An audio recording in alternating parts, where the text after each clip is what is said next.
The Mysteries of Harris Burdick by Chris Van Allsburg, with thanks to Peter Wenders. Introduction. I first saw the drawings in this book a year ago in the home of a man named Peter Wenders.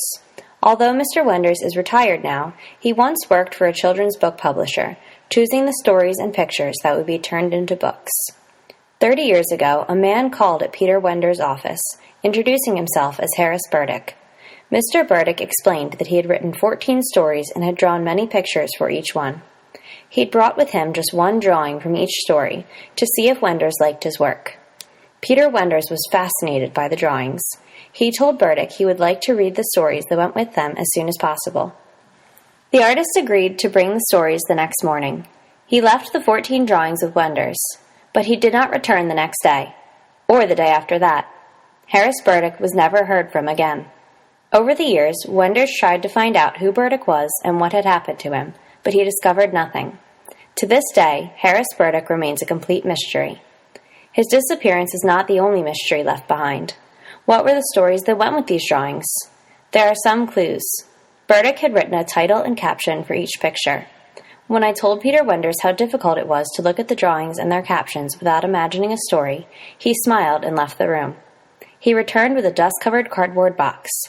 Inside were dozens of stories, all inspired by the Burdick drawings. They'd been written years ago by Wenders' children and their friends. I spent the rest of my visit reading these stories. They were remarkable, some bizarre, some funny, some downright scary. In the hope that other children will be inspired by them, the Burdick drawings are reproduced here for the first time.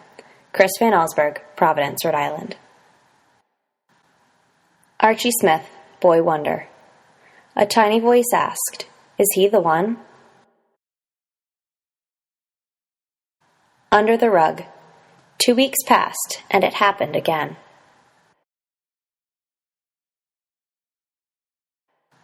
A strange day in July. He threw with all his might, but the third stone came skipping back. Missing in Venice. Even with her mighty engines in reverse, the ocean liner was pulled further and further into the canal. Another place, another time. If there was an answer, he'd find it there. Uninvited guests. His heart was pounding. He was sure he had seen the doorknob turn.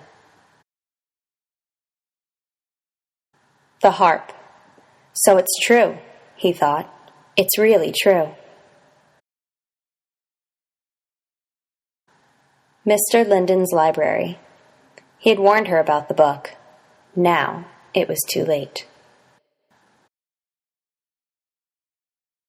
The 7 chairs. The 5th one ended up in France.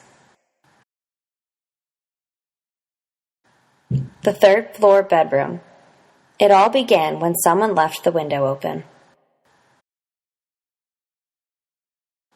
Just dessert. She lowered the knife, and it grew even brighter. Captain Torrey. He swung his lantern 3 times, and slowly the schooner appeared. Oscar and Alphonse. She knew it was time to send them back. The caterpillars softly wiggled in her hand, spelling out goodbye. The house on Maple Street. It was a perfect liftoff.